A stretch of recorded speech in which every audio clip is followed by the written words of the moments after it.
Fala pessoal, tudo bem com vocês? Um grande abraço para toda a audiência que nos acompanha no Geocidade, o seu podcast que fala sobre geopolítica, sobre política internacional, sobre as guerras e conflitos que acontecem ao redor do mundo. Aqui é o seu lugar. A gente está em 103.7 pela Rádio Cidade, também estamos no portal SC Todo Dia e nos canais digitais da Rádio Cidade, também no Spotify, no nosso aplicativo da Rádio Cidade, você pode nos acompanhar. Eu me chamo Eduardo Mota e hoje estou ao lado do Wallace Rosa. Boa tarde, Wallace. Boa tarde, bom dia, boa noite, boa qualquer hora. Estamos mais uma vez aí presentes para fazer um bom bate-papo, né? Hoje sobre um tema bastante polêmico, né? Falar um pouco sobre o Hamas, sobre o terrorismo, sobre a Palestina, Israel, esses conflitos aí que estão ocorrendo e sempre ocorreram, né? Nós sempre colocamos aqui que quando os elementos ocorrem na sociedade, ainda mais elementos dessa magnitude, isso é um sintoma social, né? Não vai ser o primeiro, não foi o primeiro, né? E não vai ser o último. Vai ser um episódio de muito debate e discussão a respeito desse assunto que é seríssimo e por isso hoje eu trouxe um convidado, Lucas Marques. Boa tarde. Boa tarde, Mota. Boa tarde, Wallace. Um abraço a quem nos acompanha, seja qual for a hora do dia no Geocidade, porque estamos, é claro, na programação da Rádio Cidade, mas também nos tocadores de áudio, nesse mundo digitalizado que você consegue nos encontrar a qualquer momento. Muito obrigado pelo convite, viu? Perfeito, né? Já querendo iniciar o podcast indo direto ao assunto, a gente teve há alguns dias os ataques terroristas do Hamas contra a população de Israel, né? E houve uma resposta por parte do próprio Estado de Israel e uma grande comoção da comunidade internacional referente a esse tema, que volta e meia ele vem à tona, geralmente por alguma ação, um ataque, um atentado à bomba ou alguma ação de guerra, mas dessa vez foi uma ação paramilitar de um grupo terrorista contra civis. Eu queria iniciar contigo, Wallace. Depois o Lucas também vai dar o parecer dele. No teu ponto de vista, essa situação atual, por esse componente do terrorismo, do atentado contra os civis, ela difere um pouco do que a gente já está habituado a ver entre Israel e Palestina, que geralmente é uma guerra entre dois exércitos? Então, o ponto fundamental é o ponto estrutural do Estado, porque há um vácuo de poder na Palestina. Não existe Estado. Não existe um presidente. Existe a autoridade palestina. Exatamente. Não está estruturado um grupo político que é capaz de diagnosticar e dissuadir esses tipos de problemas. Então, o que ocorre? Onde há um vácuo de poder, alguém vai ocupar esse vácuo. E o que acontece? Uma sociedade que ela é alimentada no conflito, ela acaba vivendo em função do conflito. Ou seja, a base religiosa da sociedade naquela região faz com que criem-se grupos inimigos e pela crueldade dos atos que a gente viu que aconteceu lá, né? Nós vemos que tem pessoas que têm zero sentimentos. E é natural fazer aquilo para eles. Um pouco com base religiosa, porque sabemos que algumas religiões elas tem promessas a partir do momento que tu chega no céu, então tu tem que dar a tua vida, tem que fazer um bem para a tua coletividade, no caso a coletividade da religião que eles acreditam, então eles fazem aquilo como tu dá banho no cachorro. Aí nós vemos esses vídeos, nossa senhora, não consigo nem terminar de ver o vídeo, mas para eles é como tá limpando o sofá de casa. São designados 200 pessoas, vocês vão lá, vocês vão matar e vão sequestrar, vão matar o que tiver, cachorro, criança, pessoas. É a martirização, né? Que é muito característica. E os caras fazem. Aí eles já colocam lá assim, desses 200 que eu designei para missão, vão sobrar 110. Só que já tem mais 500 para fazer o mesmo procedimento. Então, vai morrer um pouco desse pessoal e vai surgir mais. Porque a única significação de sociedade que eles têm é o conflito. Então, sempre naquela história da promessa religiosa. Nós temos que guardar nosso futuro. Nós temos que purificar a sociedade. Nós temos que eliminar o diferente. E o detalhe, e quem organiza isso são os outros estados. Tu acha que os Estados Unidos não teria condições de pacificar aquilo ali? O próprio Israel, que foi extremamente omisso e praticamente deixou acontecer aquilo. O Israel tem drones de última qualidade, câmera que... Olha, cara, as câmeras de Israel, elas dão conta de dar zoom de 400, 500 vezes lá da estratosfera. O Mossad é o maior serviço de inteligência do mundo. Mais do que a CIA, mais do que o MI6. Desculpa a interrupção, Alice, mas eu fico perplexo como é que essa informação não era conhecida por uma das regiões, ou talvez a região mais vigiada do mundo. Tu não manda uma mensagem, um SMS na faixa de Gaza sem que o governo de Israel saiba. Tu não troca uma palavra com um vizinho judeu sem que o governo saiba. Tu não troca uma crítica ao governo, ao Netanyahu, sem que o governo saiba. É assustador a falta de conhecimento disso, que nos leva a crer que há muita coisa a ser destrinchada por trás dos eventos que vem acontecendo ao longo dessa semana, né? Uma coisa que eu achei interessante do ponto de vista de vocês é essa questão da inteligência de Israel ter o conhecimento do ataque. Mas vamos lá, será que é justamente pelo ataque ele ter sido um atentado terrorista, um ataque basicamente de guerrilha, e eles normalmente se preparam e esperam uma ação militar? Porque o conflito entre Israel e Palestina é uma guerra de dois exércitos, que ela continua, tem períodos de menor intensidade, períodos de maior intensidade, mas em geral Israel luta contra o exército. E dessa vez foi um atentado terrorista. Foi diferente. De repente esse fator surpresa não pode ter pego do ponto de vista militar, né? Não pode ter pego Israel despreparado, e que acabou permitindo a ocorrência desse atentado? Ô Mota, eu acho difícil, tá? Porque quando tu coloca que são dois exércitos, e até é bom explicar pro ouvinte, quando a gente fala em fronteira, em divisão de país, o ouvinte pensa muito na situação do Brasil, né? A nossa fronteira é muito bem definida com o Uruguai, com a Argentina, com o Paraguai, mas lá não, né? A Palestina, ela se trata basicamente de dois grandes centros, que é Gaza e a Cisjordânia, que não são conectados. São basicamente dois assentamentos da população palestina que não tem conexão, que você dificilmente consegue viajar entre eles, os voos são limitados, a conexão e a relação de Israel com esses dois assentamentos são diferentes, sendo o Hamas majoritário na faixa de Gaza, e por isso as tensões ali são maiores do que são na Cisjordânia, por exemplo, embora lá também existam. Então, assim, quando tu fala de exército, a gente tem de um lado que é Israel, que é um país que tem sua força militar, que tem também um financiamento ocidental, que tem um exército muito bem treinado, que tem uma agência de inteligência que a gente falou, o Mossad, muito bem definida, e tem do outro lado o Hamas. O Hamas dá para considerar um exército pelo poderio militar que tem, mas ele na convenção popular mesmo, uma organização terrorista. Então, quando a gente fala desse ataque poder pegar Israel de surpresa, surpreende primeiro porque havia o alerta do Egito. Se a inteligência do Egito captou algum sinal e tinha um entendimento de que isso poderia acontecer, Israel também poderia ter. Mas é que assim, embora, independente da forma que esse ataque ocorreu, Israel tem as armas e tem os meios para impedir que ele aconteça. E convenhamos, né, pela política que vem sendo adotada pelo governo de Israel nos últimos anos, toda a gestão do Netanyahu, me leva a crer, ô Mota, e aí não é nem muito da teoria da conspiração, mas é que não seria absurdo pensar que o governo deixou algo assim acontecer ou facilitou algo assim para acontecer pela política que Israel adota nos últimos anos na Palestina, e principalmente em Gaza. A questão é a seguinte: Israel tem poderio militar para terraplanar Gaza. A verdade é essa: se Israel usasse tudo que tem contra aquela região, Gaza seria hoje um estacionamento.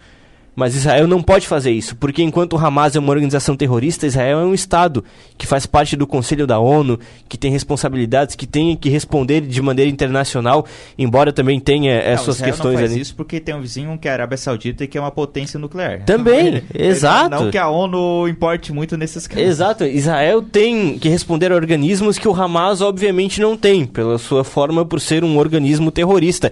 Mas então, agora, Mota, e até tu vê pela reação internacional, Israel tem um argumento para atacar a região de Gaza como ele quiser. E é o que a gente está vendo. Gravamos aqui na sexta-feira, há uma mobilização muito forte por uma invasão por terra. Uma coisa que a gente nunca viu. A gente vê bombardeios, a gente vê o lançamento de mísseis.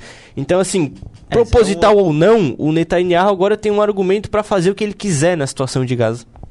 Inclusive Israel anunciou um cerco, né? Deixou vários locais sem eletricidade, sem alimentos, sem combustível. Situação bastante complicada para o pessoal em Gaza. Wallace, Também tu comentou ali sobre a questão sobre pacificar. Israel e Estados Unidos poderiam, no teu ponto de vista, pacificar esse conflito? A gente sabe que o que eu chamo a citação do Thomas Hobbes, né? Que o ser humano, que o homem é o lobo do próprio homem, né? O ser humano é por natureza violento, e o que a gente vê de conflitos ao redor do mundo desde o início da história até o momento, sempre por guerra ou por dinheiro, não, sempre por religião ou por dinheiro ou por ideologia, é sempre um pretexto para a galera se matar, né? Sendo bem direto, né? Sempre um pretexto para ter esses conflitos. Nesse aspecto, né, eu queria te questionar até que ponto eles teriam esse poder de pacificação, por quanto tempo isso duraria? Porque, assim, para ser franco, eu não vejo como uma situação como a de Gaza ser pacificada muito mais do que um ano. Algum outro conflito imediatamente iria acontecer, porque o que as lideranças de Israel querem é eliminar qualquer possibilidade de existência do Estado da Palestina, e o que a autoridade palestina quer é eliminar qualquer rastro da existência de Israel. Não que o povo de Israel ou o povo palestino desejam isso, mas as suas lideranças querem isso. Eu queria que tu desenvolvesse melhor. Vocês são bons em matemática, não? Não, fora disso. Vamos lá. Vamos supor que a gente está sorteando um bingo.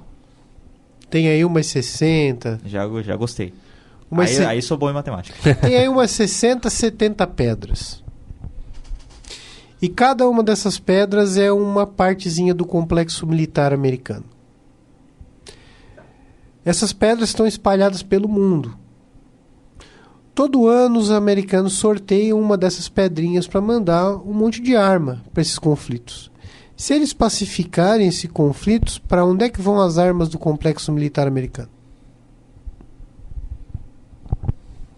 Se o mundo estiver todo em paz, não temos mais guerras, o que os Estados Unidos vai fazer com $1 trilhão? Então, do teu ponto de vista, a guerra não é pacificada porque isso não quebraria a indústria bélica americana. Não interessa a ninguém a paz. A paz é uma utopia. Nós aqui queremos paz, porque nós estamos numa cadeira, estamos nos comunicando, estamos tangenciando um fenômeno que ocorre. Para a gente é muito interessante falar sobre isso, para algumas pessoas é muito interessante ouvir. Mas as cadeiras que mandam no mundo, as pessoas que mandam no mundo, não querem paz. Quais estados consideram o Hamas uma organização terrorista? Estados Unidos, 0. Canadá, não colocam? A proporção, se tu pegar todos os países no mundo, não chega a 1%. Sim. A ONU considera o Hamas um estado terrorista? Não. E até por isso o Brasil não o chama, né? Não considera. Eu fui ler sobre a diplomacia brasileira e, assim, se a ONU tem um tratado signatário, se a ONU não determina e não define que o Hamas é terrorista, o Brasil não pode soltar uma nota especificando todo o Hamas como terrorista. Eu acho que a partir desse momento eu posso emitir minha opinião que é um grupo terrorista, que está fazendo ações terroristas. Só que, como a gente comentou lá no início, isso é um fenômeno social não resolvido. Onde não há política, onde não há diálogo, há problema. E a geopolítica é o diálogo de diversas nações em prol da diminuição dos problemas. Só que, como para muitos países não interessa resolver, porque na faixa de Gaza não tem riqueza, não tem petróleo. Tu olha no Google Maps minério, e um poeirão. Um reto assim. Eu acho que se tu plantar alguma coisa ali, não nasce nada, né, cara? O pessoal reclama de máscara da Covid aqui no Brasil, reclamou durante um tempo por usar. Lá em determinadas regiões tu tem que andar de máscara, porque não chove, é poeira, é um poeirão, é uma coisa insuportável. Então, quem é que nutre esse pessoal? Se Israel tem um dos melhores exércitos, se ele tem tecnologia, se ele tem detetor de metal, se ele tem aeronaves capazes de detectar metal a centenas de quilômetros, como é que essas armas chegam lá? A quem interessa dividir e picotar a sociedade, dividir e picotar a cultura, colocar religião contra religião? Então esses são alguns dos aspectos que me levam a crer que ninguém quer resolver isso aí. Ninguém. Absolutamente ninguém. Porque o terrorismo não é de hoje. É de 1980, 79, 78. Guerra dos 6 Dias. E o que morreu hoje, o que morreu ontem, anteontem, já morreu centenas de milhares de pessoas, somando todos os dias, cara.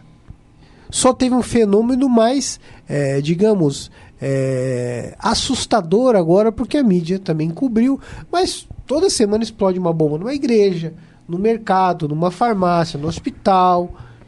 Só que agora o Hamas, ele ocupou esse lugar de poder. Não, nós somos os terroristas. Fomos nós aqui, ó. Vamos reivindicar. E eles estão reivindicando mais coisas. É importante uma coisa que tu fala aí, quando tu fala da postura da população em geral. A maior parte das pessoas em Israel e a maior parte das pessoas da Palestina tem um desejo por paz. As pessoas do dia a dia, ordinárias, como eu e você, o desejo delas é viver uma vida com paz e dignidade. Mas como tu falou, as lideranças, hoje Israel é governado por uma coalizão que caiu muito mais para a direita, porque o Netanyahu precisava desses votos para se eleger no parlamento, e a Palestina, principalmente a região de Gaza, tem um grupo terrorista, que é o Hamas. Vale explicar que ele é dividido em 2 células, né? A célula política e a célula terrorista, mas a gente sabe que ambas coexistem e ambas têm o mesmo objetivo. O Hamas, o objetivo dele é muito claro, né? Que é a extinção do Estado de Israel. A verdade é que a ideologia do Hamas é essa. Havia um grupo ali na região da Palestina que se chamava Fatah, que ele trabalhava muito pela solução dos 2 estados, que é o que se fala muito no mundo todo, que é a posição oficial de Israel, digamos assim, que é a construção do Estado palestino que coexista e consiga conviver em paz com Israel.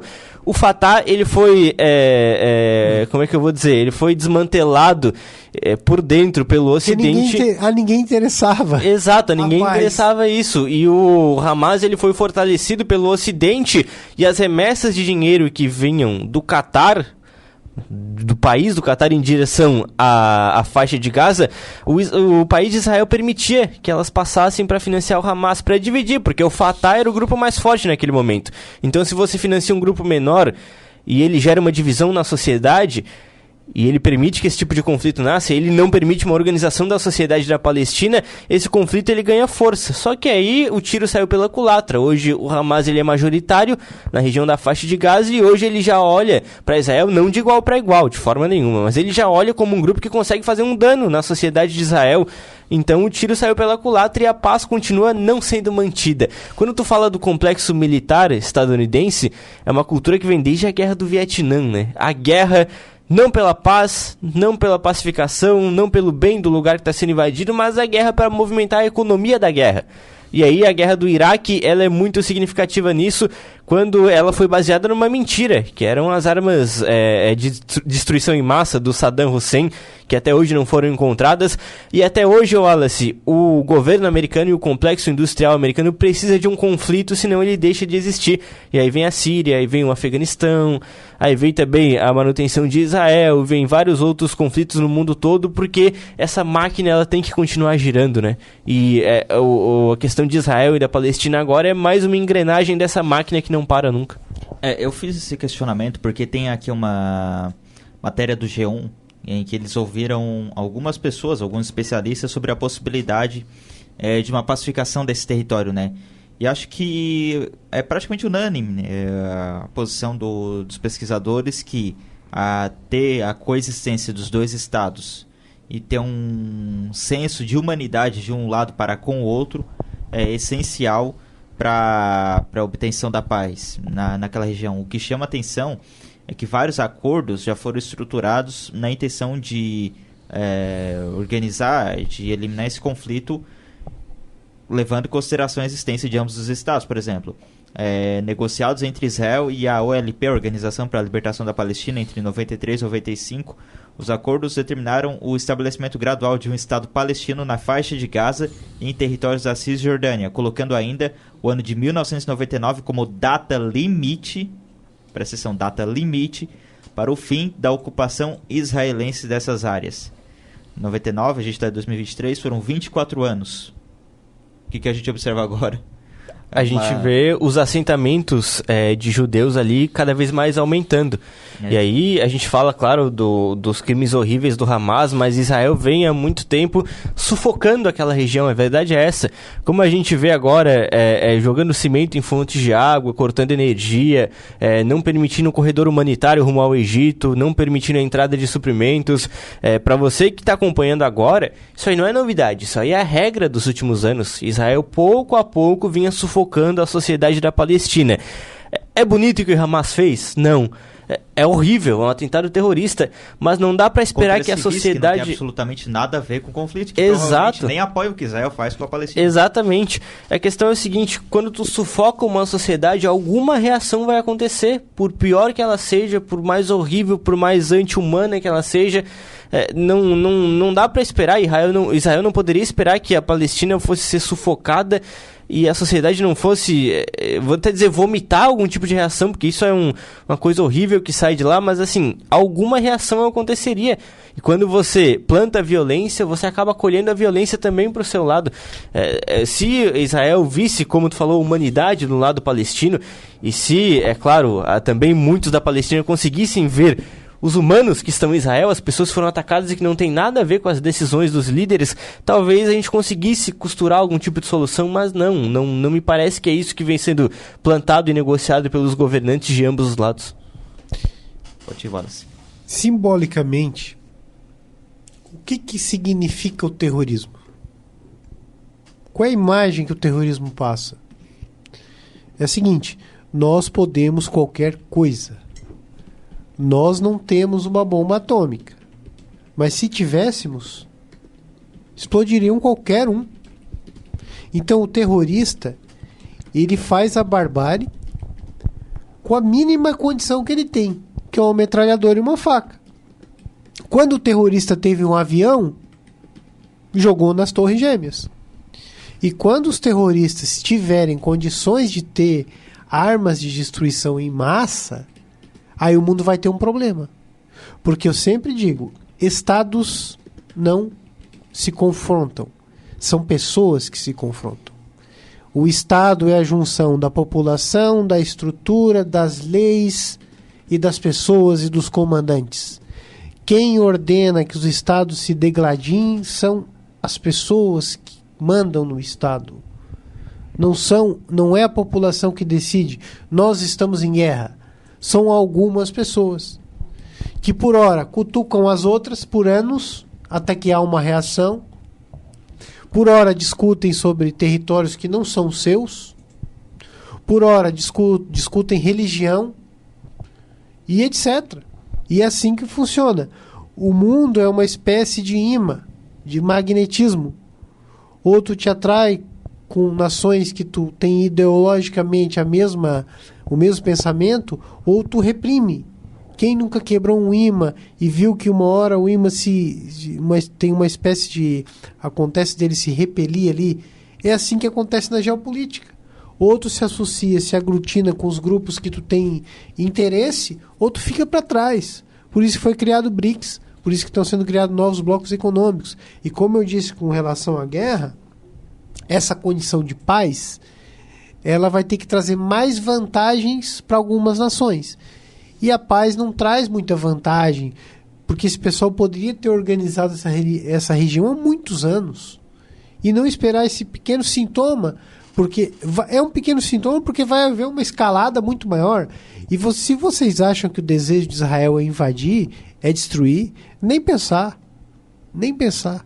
Se fossem fazer alguma coisa mais firme, já teriam feito antes disso acontecer. Porque ninguém mais do que Israel sabe da capacidade do Hamas. Não somos nós aqui de longe, lendo o G1, lendo o Globo e lendo o CNN, que vamos saber mais do... Os caras estão todo dia lá, cara. O Hamas desenvolveu uma tecnologia para se comunicar offline, sei lá como, cara. Para fugir das redes. E tu falou do material, uso que tem à disposição. A Palestina recebeu sistemas de encanamento de uma ajuda internacional e o Hamas desenterrou esses canos e utilizou de alguma forma para atirar eles como mísseis contra o território de Israel. É o que tem nas mãos, né, Wallace? É a ferramenta. E quando tu fala das pessoas que estão mais próximas à guerra, são as que mais têm repulsa a ela, eu trago um exemplo muito mais próximo da gente, que é o da Colômbia, a questão das Farc. Quando lá em 2016 teve a votação pelo desarmamento das Farc, pelo acordo de paz, e é um acordo que abriria, por exemplo, vagas no Congresso para representantes das Farc que nem seriam eleitos inicialmente, a população das regiões do interior, que trabalham com agricultura, que estão muito mais próximas do conflito, da região agrária da Colômbia, votou sim, mas a população da região central, que é de Bogotá, de Medellín, de Cali, das cidades dos grandes centros que estão bem longe das Farc, de maneira geral, votaram não pelo acordo. Ao todo deu não, mas aí como a trégua do governo negociada com as Farc já ia acabar, o governo costurou um acordo e aprovou ele sem passar pelo referendo popular. Mas tu vê, quem está próximo do conflito ojeriza o conflito. De qualquer forma, ele acaba de algum jeito. Eu tenho certeza que quem estava no interior da Colômbia, em Antioquia, ali daria metade do Congresso para as Farc desde que acabasse com aquele conflito. E para te ter uma ideia, para o ouvinte ter uma noção de como é ver uma notícia na TV e como é viver em guerra, o cérebro de uma pessoa que vive naquela região é totalmente diferente. A sensibilidade é diferente, a audição é diferente, porque é toda hora bomba, batida, sirene, buzina. E assim, ó, vou usar uma metáfora aqui. O complexo militar, ele funciona da seguinte forma. Ele funciona que nem uma fábrica de celular. A Samsung, por exemplo. Vou citar uma marca aqui e fazer um merchandising gratuito. Paga nós. Seguinte.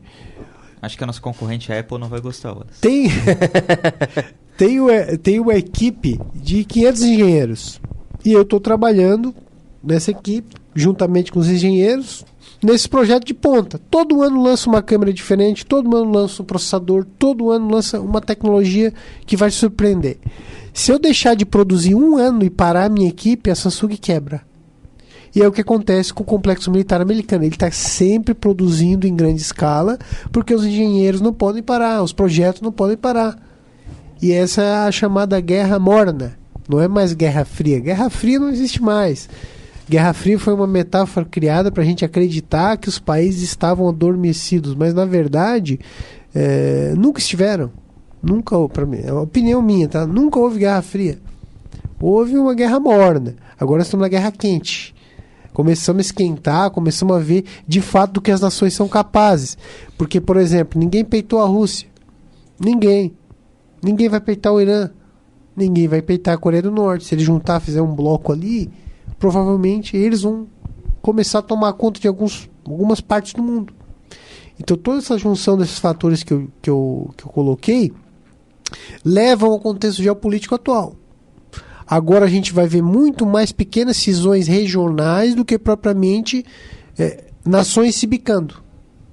Os Estados Unidos não se bicou com a Rússia, continuam comprando da Rússia. As sanções são mero teatro, né? Bom, uma última colocação aqui para a gente encaminhar o podcast pro final. A gente já está com o tempo quase estourado aqui.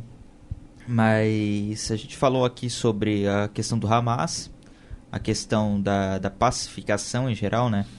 E da faixa de Gaza, da Palestina. E eu queria fazer uma última colocação, né? Um dos pontos que Israel não acabou não indo para frente, os acordos de paz, é a questão de Jerusalém, principalmente. Cada religião tem Jerusalém como sua terra prometida, né? Israel, o povo judeu, o povo cristão, o povo muçulmano, eles consideram consideram Jerusalém uma cidade sagrada, né? Como que resolve um conflito de milênios, porque é de milênios, não começou com a criação do Estado de Israel, o povo judeu já vivia naquelas áreas e foi expulso ao longo do tempo. E aquela área foi ocupada por diversos povos, e todos os povos, praticamente a humanidade começou lá, então praticamente todo quanto que é povo vê como a terra prometida, porque foi onde tudo começou. E tudo isso tem um caráter religioso muito profundo, né? Quando a coisa envolve religião, quando mexe com crença das pessoas, não é meio irrazoável pensar numa solução? Porque no meu ponto de vista não tem. A solução é um dia a gente ver um grau de evolução muito grande, tanto dos dois povos, de aceitarem conviver lá, o que também está bem difícil. É uma solução que a gente vai pensar em coexistência.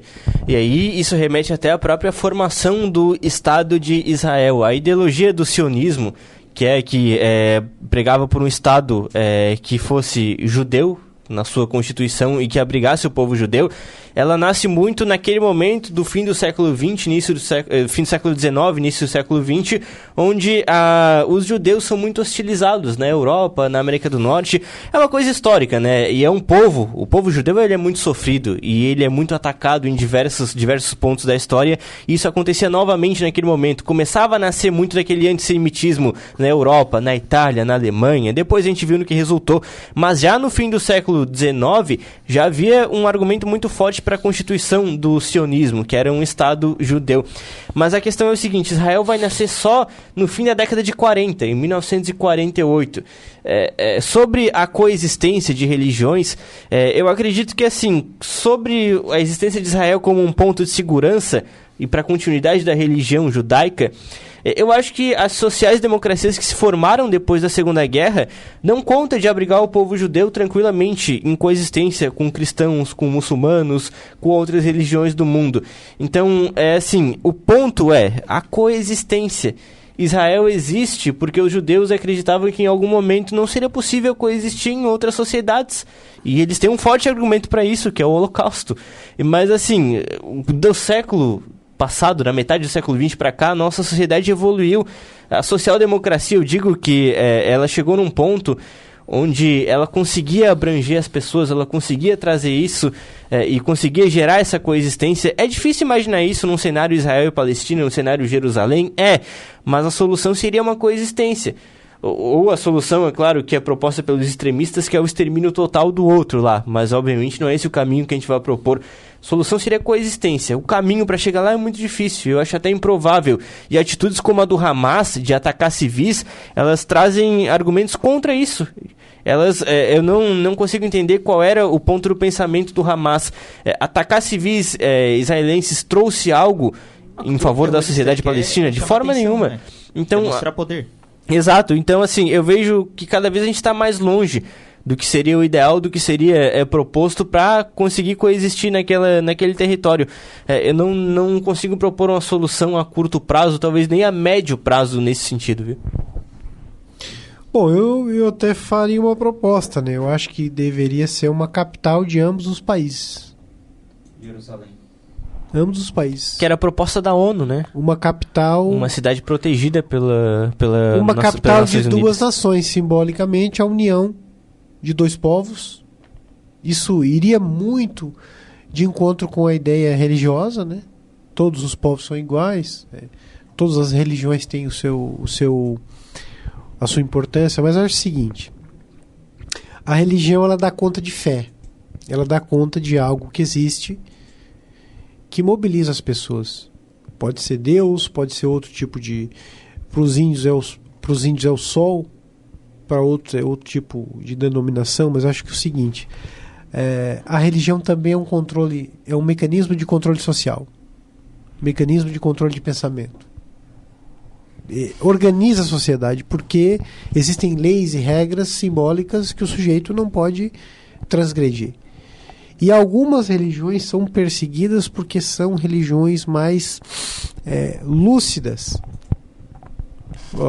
Tem pessoas dentro do islamismo que são capazes de tudo. É uma religião que tende a ser usada de forma agressiva. E a religião judaica é uma religião mais tranquila. Não temos episódios de judeus associados a massacres. Um povo do bem, um povo trabalhador, um povo empreendedor. Então essas religiões sem muita identidade, digamos assim, imponente e firme, tendem a ser atacadas pelas outras. Porque o mais forte ataca quem? Vai atacar o mais fraco. Os Estados Unidos não vai atacar a Rússia não vai atacar os Estados Unidos. O Japão não vai atacar a Coreia do Norte. Eles vão atacar o Sudão, o Afeganistão, Angola, Burkina Faso, Suriname. Vão atacar os mais fortes, assim funciona na religião. A Ucrânia. o Iraque. A Ucrânia foi um negócio mais de território de riqueza. Eu até te pergunto, Wallace, mas por que sempre os judeus, cara? Porque tem alguma coisa dentro da religião que a gente tem que estudar, fazer uma tese de pós-doutorado, porque dá um programa inteirinho. Alguma simbologia tem ali naquele comportamento para ser uma religião que tem que ser banida. Porque isso pode ser calculado por alguém como uma ameaça. Imagina a religião que pacifique o mundo inteiro. Sem paz não tem arma. Sem paz não tem muitas das discórdias. Sem polarização não tem determinados tipos de vendas. Então, cara, isso é muito complexo pra gente destrinchar aí 30 minutos, Exato. 40 minutos. É muito difícil isso dá um belo estudo científico. Como por que o judeu é tão perseguido? Como tu falou da radicalização dos muçulmanos, que se dividem em correntes, o próprio judaísmo ele é meio radicalizado na questão de Israel. Quando você vê, por exemplo, o partido do Netanyahu e os partidos mais à direita, que argumentam também por um Estado só, pelo extermínio da Palestina. Então, a própria religião ela é dividida por essas questões sociais e gera vertentes mais radicais, né? Embora, por natureza e pelo que a gente vê ao longo da história, o povo judeu não é um povo de iniciar guerras, por exemplo. O povo judeu é um povo que tem dificuldade para se fixar em alguns locais porque ele não conta espaço. É preconceito. A gente não sabe por quê. A gente não sabe por que nas comunicações entre Hitler e o governo americano, por que as duas nações decidiram atacar os judeus. Porque as cartas que o Hitler recebeu, os documentos que o exército alemão recebeu dos Estados Unidos, eles ficaram chocados com o que os americanos faziam. Os americanos, segundo esses documentos históricos, eram muito piores do que os nazistas. Só não colocaram em prática. Perfeito. Então, uma última colocação que eu quero fazer é a seguinte, né? Como eu mencionei durante o podcast, né? O homem é o lobo do próprio homem, como diria o Thomas Hobbes. E o homem ele vai estar sempre em conflito, sempre em guerra. Então a guerra, a paz total, ela nunca vai ser do interesse da própria humanidade, porque a natureza humana, infelizmente, é belicosa. Então, acho improvável, né? Desde que a civilização ela se iniciou, lá na Mesopotâmia, a gente não teve um dia sequer de paz. Nem um dia. Sempre em conflito, sempre em alguma guerra, sempre em alguma situação envolvendo dois povos, dois países, duas religiões, ou até mais do que isso. Então o que a gente está vendo, que a gente vê na Rússia, e na Ucrânia, em Israel, em Gaza, que a gente observou aí ao longo da história, é muito disso também, né? A natureza humana agindo quando tem alguma ideologia por trás, alguma realidade intersubjetiva por trás que explique, que dê um embasamento para aquela violência e os meios para isso. Então, infelizmente, a gente segue, né, ainda tratando desses assuntos, falando desses temas, porque dificilmente eles vão fugir da nossa realidade. Wallace, abraço. Abraço, e para finalizar, eu coloco que na natureza nada é estático. E na geopolítica e na política também. Sempre vão ter fenômenos que vão causar ação e reação. Isso é política, isso é geopolítica. Então, infelizmente, alguns desses fenômenos não vão ser bons para a sociedade, outros vão ser. Mas estamos aí, o bate-papo foi muito interessante, bastante corrida, a gente tem que acelerar um pouquinho a fala para conseguir sintetizar. Dava um parte 2, parte 3, né? E até a próxima edição do Geocidade. Lucas, abraço. Abraço, Mota, Wallace, a audiência do Geocidade. Vale dizer, né, os conflitos que tu fala e que a gente segue abordando, eles são, acima de tudo, complexos, e eu acredito que seja essa a ideia do Geocidade. Conflitos Israel e Palestina, e Ucrânia e Rússia, por exemplo, não dá pra você simplificar no lado bom e mal pra fazer um post no seu Instagram. Tem que estudar, tem que exemplificar e tem que complexificar, no sentido bom da palavra, estudar pra entender o que tá acontecendo. Um abraço. E para você que nos acompanhou até aqui, o nosso muito obrigado. Você que nos acompanhou em 103.7, fique agora com a programação da Rádio Cidade. Você que está no portal SC Todo Dia e nos aplicativos de áudio da Rádio Cidade, do Grupo Catarinense de Rádios, você terá acesso a outros conteúdos produzidos pela nossa equipe, outros podcasts, colunas, matérias e tudo mais. Um grande abraço e até a próxima edição do podcast Geocidade.